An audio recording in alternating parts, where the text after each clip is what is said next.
FR Urdu jocks के नाजरीन अस्सलाम वालेकुम। मुन्ना अम्मी से, अम्मी आपको मालूम है बाजी अंधेरे में भी देख सकती है। अम्मी हैरानी से, तुम्हें कैसे मालूम हुआ? मुन्ना, आधी रात के वक्त मुझे प्यास लगी थी। जब मैं बाजी के कमरे के सामने से गुजरा तो अंधेरा होने के बावजूद बाजी की आवाज़ आई। बाजी कह रही थी, जान क्या बात है, आज तुमने शेव क्यों नहीं की है?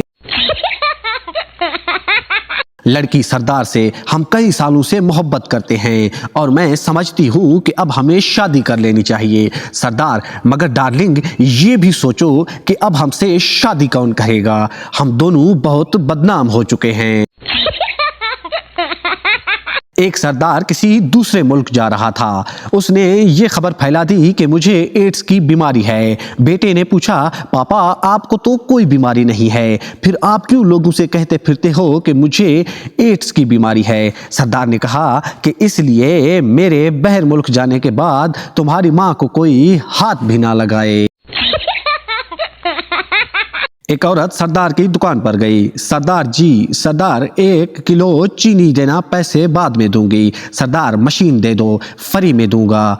औरत मान गई। सरदार औरत को गोदाम में ले गया, कार्रवाई शुरू कर दी। औरत ने नीचे हाथ करके देखा कि 2 टमाटर लटक रहे हैं। सरदार को बोली, इनको भी घुसा दो, इनका गुड़ दे देना। एक बंदा अपनी फैसलाबादी सास को फ़ोन करके कहता है कि आज पूरे 25 साल हो गए हैं मुझे आपकी बेटी से शादी हुए। सास, तो फिर वो तेरी पेंशन ले दे क्या? गालिब का आखिरी शेर, जब वो अस्पताल में था उसने एक नर्स को कहा, रोज़ आती हो कफन जैसा लिबास पहन के, आज काला जोड़ा पास साड़ी फरमाइश दे। एक सरदार एक लड़की का रेप करने लगा। इसे जबरदस्ती पकड़ के एक कमरे में ले गया।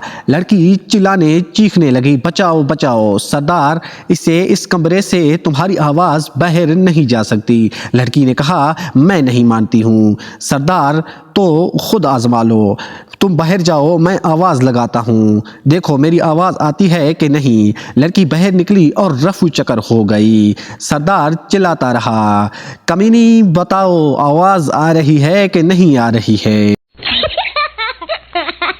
टीचर, खुशी का ठिकाना ना रहा, इस मुहावरे का क्या मतलब है? पप्पू बोला, खुशी के घर वालों से खुशी छुप छुप के रोज़ाना अपने बॉयफ्रेंड से मिलने जाती थी। एक दिन इसके पापा ने इसको बॉयफ्रेंड के साथ देख लिया तो खुशी को घर से निकाल दिया। तब से खुशी बेचारी का कोई ठिकाना नहीं है। जमील सुल्तान से, मैं जिस लड़की से शादी करना चाहता हूँ मेरी वालदा उसे पसंद नहीं करती है। सुल्तान भाई, तो तुम ऐसी लड़की तलाश करो जिसकी शक्ल सूरत आदत तुम्हारी वालदा जैसी हो। कुछ अरसे बाद दोनों दोस्तों की मुलाकात हुई।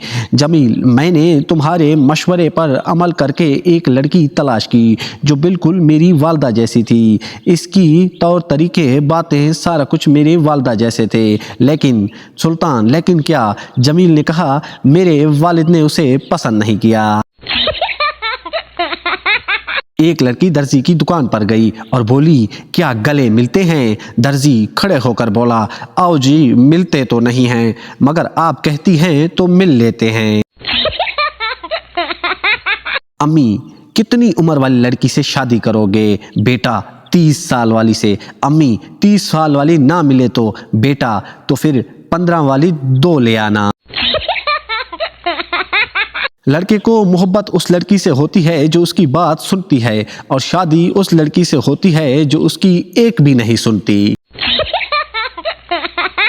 एक सरदार की शादी अमेरिकन गोरी से हो गई। रात भर कमरे से हंसने की आवाज़ें आ रही थी। दोस्तों ने पूछा, सरदार जी रात कैसी गुजरी? सरदार शर्माते हुए बोला, यार एक बात बताऊं, वो रात को जिस तरह की हरकतें कर रही थी ना, चाहता तो मैं उसके साथ कुछ भी कर सकता था, लेकिन मैंने उसे हाथ भी नहीं लगाया। आने वाले नस्लों को माएँ बताया करेंगी, कम बख्तो तुम्हारे परवरिश की खातिर 10-10 घंटे ऑफलाइन रहती थी, कई बार तो अकाउंट भी डिलीट किया था। जलसे में कौंसल ने तकरीर करनी थी। बारी आने पर तकरीर शुरू की। कहा कि हमें माजी को भूल जाना चाहिए, जो हुआ सो हुआ, आने वाले मुस्तकबिल को याद रखें। हाजरीन से एक शख्स उठा और बोला, मेरे 60 रुपए ना भूलना, तुमने मंगल को आटा लाने के लिए उधार मांगे थे। एक नीलाम घर में दूसरी बहुत सी चीज़ों के अलावा पिंजरे में बंद एक तोता भी रखा था। एक सरदार ने तोता पसंद किया और 5 रुपए बोली लगाई, लेकिन हैरत अंगेजी तौर पर तोते की बोली बढ़ती चली गई, 200 रुपए पर जा रुकी। सौदा तय होने के बाद सरदार ने कहा कि तोता मुझे 200 रुपये महंगा पड़ा है, अब पता नहीं ये बोलता भी है कि नहीं। नीलाम घर के मालिक ने कहा, तुम फिक्र मत करो, तुम्हारे मुकाबले में बोली यही तोता दे रहा था। 3 दोस्त आपस में बातें कर रहे थे। एक कहने लगा, अजीब इत्तेफाक है, मेरी बीबी ने किताब 2 लड़कों कर पढ़ाई, फिर उसने जुड़वा 2 बच्चों को जन्म दिया। दूसरा दोस्त बोला, यार मेरे साथ भी ऐसा ही इत्तेफाक हुआ है, मेरी बीबी ने एक नावल 3 जंग पढ़ा था तो इसने 3 बच्चों को जन्म दिया। तीसरा दोस्त घबरा गया। दोनों ने पूछा, क्यों घबरा गए हो, क्या बात है? तो तीसरा दोस्त कहने लगा, खैर हो, मेरी बीबी कुल 1 किताब अली बाबा और 40 चोर पढ़ती थी। जुबैदा आपा का लाल बैंक भगाओ टोटका। अगर आपके घर लाल बैंक आ जाए तो आप भी लाल बैंक के घर जाएं, ताकि इसे एहसास हो कि किसी के घर जाना कितना गलत होता है। एक लड़के ने चाइना की लड़की से शादी कर ली। लड़की 1 साल बाद मर गई। लड़का बहुत दुखी था। सरदार ने जब देखा तो इसे दिलासा देते हुए बोला, बस यार छोड़ना, चाइना का माल इतनी देर ही चलता है। एक शख्स ईद पर ससुराल गया। सास ने मुर्गा पकाकर सामने रख दिया। दामाद साहब ने इजहार तकाउफ कहा कि इसकी क्या ज़रूरत थी। सास ने कहा, कोई बात नहीं है बेटा, हमने 10 मुर्गियां पाल रखी हैं, हम समझेंगे कि एक मुर्गी कुत्ता खा गया। ट्रेन में 2 मुसाफिर जा रहे थे। पहला बोला, ये व्हाट्सएप, फेसबुक, ट्विटर इंसानों को बहुत आगे ले जाएंगे। दूसरा, वो कैसे? पहला, अब मुझे ही देख लीजिए, 2 स्टेशन पीछे उतरना था।